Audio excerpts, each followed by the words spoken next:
the belly fat is a lot, then you are going to be more resistant to your own insulin, and therefore your chance of getting diabetes is high.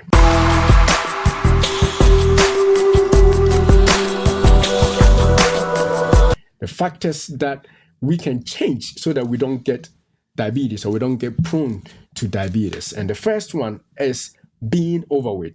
Being overweight is an increased risk factor for diabetes. If you are over your ideal body weight, which your doctor will tell you, then you know you are overweight. And then beyond overweight, you become obese. Beyond being obese, you become morbidly obese. That is, you are so huge that you can't even carry yourself.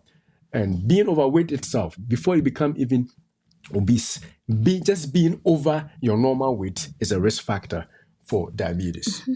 And being overweight, I think the way that we can also calculate is you have to know your weight and your height. Mm-hmm. And there is a calculation, you have to know your BMI. Your BMI, so yes. If you are too far from the normal range, then you are overweight. When you are too far, then you are obese. When you are way to the end of the scale, then you are morbid obese. Normally, the waist circumference is what they use to calculate when they are checking whether your risk is higher when it comes to diabetes. So your waist, I know the men is supposed to be 40 inches. Mm-hmm. And with the women, I think it's 35 more inches. Than 35 inches. So when you're over 35 inches, then your risk is higher. Your chance of getting diabetes is increased. And the other thing is, you may not even be huge like the lady that we showed, but as long as you pack your weight around the belly, your waistline, the waist circumference is what we're talking about. If you're a man and it's your belt, you put it at over 40, then it means that you have a higher increase of getting diabetes. So that is a risk factor right there. And this is a modifiable, so you can change that, right? Because you can lose the weight and it can come less than 40. And if you're a woman and your waist circumference, like this woman is trying to button her jeans, her pants, and it's not going, if it is more than 35, you also have a higher incidence or risk for getting type 2 diabetes. The belly fat is a lot, then you are going to be more resistant to your own insulin, and therefore your chance of getting diabetes is high.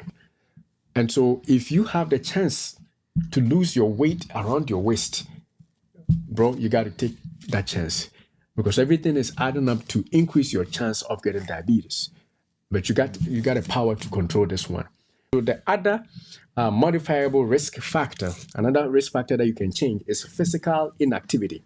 In other words, if you are a sedentary person who stays all the time in one spot, no exercise, no movement, you chill, just lying down watching TV shows and no movement, nothing, your risk factor for diabetes, type 2 diabetes, increases. So imagine you were obese and you also don't go around, you don't have any exercise, double whammy. So, and then all the other risks come on top will even make it worse. Studies have shown that when you exercise, when you act on your muscles, the muscles become more sensitive. Your body becomes more sensitive to your insulin. So you may, be growing all right, but because of exercise, your muscles can pick up all your glucose because your insulin is working. So the circulating sugars in your blood are being absorbed, being used up through exercise. So your chance of getting diabetes is significantly reduced. Mm-hmm. And so with exercise too, as we said last time, you can't just exercise once a week and think that it's enough. You got to have a routine, and more frequent exercises are the ones that reduce your risk for diabetes. The next one, which is also modifiable risk factor, is unhealthy diet or your diet. The kinds of foods that we eat, the processed foods.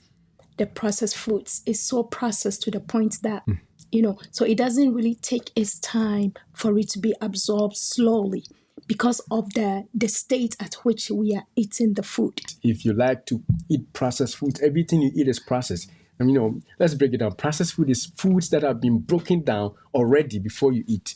And, these examples we are seeing, if you are eating a donut, the sugar that has been added sugar is a processed food because it's been processed from cane or whatever sauce they got it and put it there. So when it's in your belly, your body sees it and it picks it up right away. There's no delay. So processing right there.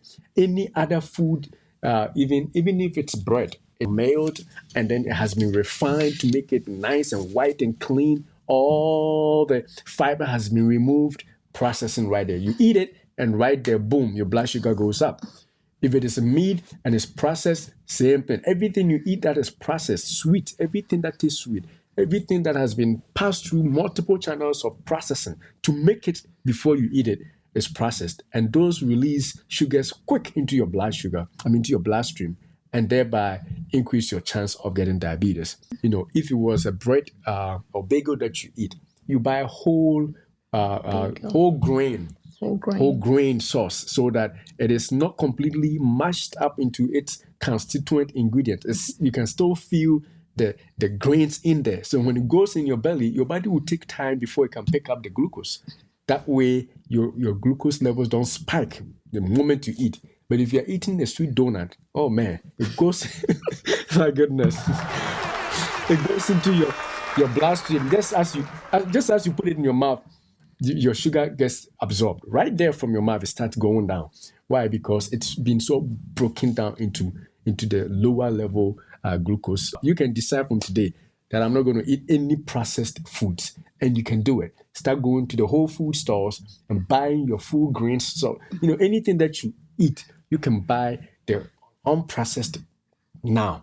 So in order for you to be able to identify the healthy ones, you just have to buy foods that are in their natural state. In their natural state. So it's not processed. So if it's in its natural state, it's likely that it's going to take a little bit for it to be digested in your system. And the sugar is not just going to be dumped into your system to the point that you are so overwhelmed with sugar that your insulin have to start working.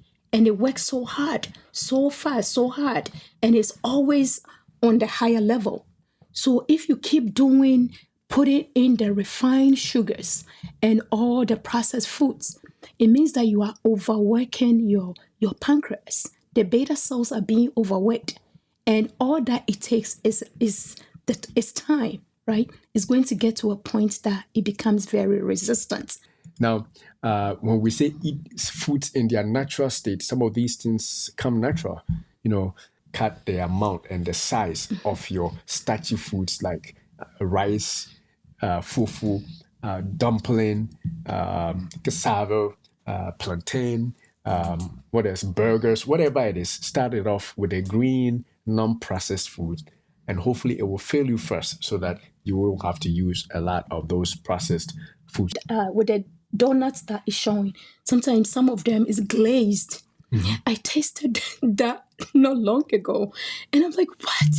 It's like you can really taste the sugar. Yeah. Because the glaze is all sugar, and they put it on top of carbohydrates. The donut is even sweet also. They have sugar in and already. The sugar, you can't believe it.